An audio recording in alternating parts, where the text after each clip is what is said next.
আমার সমস্ত ভাই ও বোনেরা এবং আমার সমস্ত বন্ধুরা, আজকেও আমরা কুর্মিটোলা এসেছিলাম। এই কুর্মিটোলা হসপিটালে গ্রাম থেকে যারা ট্রিটমেন্ট করতে আসে তাদের অনেক সময় দেখা গেছে যে পোশাক থাকে না। বাড়ির থেকে যখন আসে সেই পোশাক নেওয়ার মতো সময় তাদের থাকে না।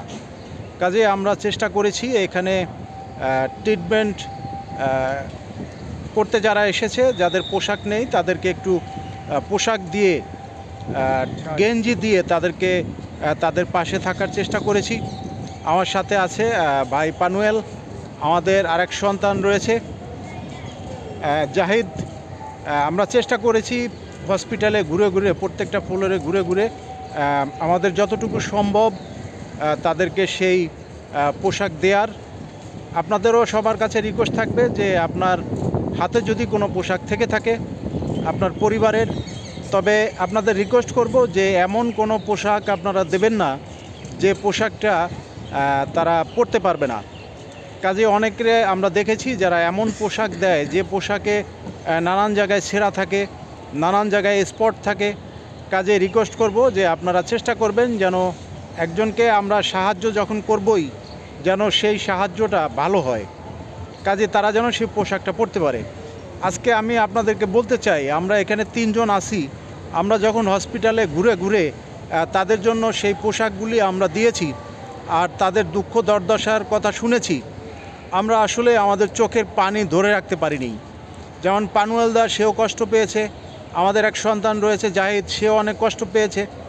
কাজেই আপনাদের সবার কাছে রিকোয়েস্ট থাকবে যে হসপিটালে ভর্তি হয়ে থাকা প্রত্যেকটা মানুষের জন্য আপনারা প্রার্থনা করবেন, দোয়া করবেন যেন তারা সুস্থ হয়ে যার যার বাড়িতে তারা ফিরে যেতে পারে। তাদের অর্থের অভাব রয়েছে, তাদের পোশাকের অভাব রয়েছে। অনেক সময় আমরা দেখেছি যে ডাক্তারবাবু যদি তাদের কয়েকটা টেস্ট দেয়, তারা সেই টেস্টগুলি অর্থের অভাবে অনেক সময় করতে পারে না। যদিও সরকারি হসপিটাল, নানান সুযোগ সুবিধা এখানে রয়েছে, তারপরেও অর্থের অভাবে অনেকে অনেক টেস্ট করতে পারে না, অনেকে অনেক মেডিসিন কিনতে পারে না। কাজে আপনারা তাদের জন্য প্রার্থনা করবেন, দোয়া করবেন যেন তারা সুন্দরভাবে তাদের ট্রিটমেন্ট তারা করতে পারে। বন্ধুরা, আরেকটি বার আপনাদের সবাইকে রিকোয়েস্ট করব যে আপনাদের সেই একটু সামান্য পোশাকে, যাদের পোশাক নেই তারা অনেক খুশি হবে। কাজে আপনারা চেষ্টা করবেন যেন আপনারা সেই পোশাকটি দিয়ে এই হসপিটালে অসহায় মানুষের পাশে দাঁড়াতে পারেন। আবার যদি আপনার ইচ্ছে হয় যে এই হসপিটালে থাকা মানুষের জন্য আপনি কিছু অর্থ দিয়ে সাহায্য করবেন, আপনি সেটাও নিজে এসে করতে পারেন। কারণ আপনি হসপিটালে এসে ঘুরলে, আপনি তাদের সাথে কথা বললে আপনি শুনতে পারবেন যে তাদের অর্থের অভাব রয়েছে, তারা অর্থের জন্য মেডিসিন কিনতে পারে না, অর্থের জন্য তারা তাদের সেই গন্তব্য ডাক্তারের দেওয়া সেই টেস্টটাও তারা করতে পারে না।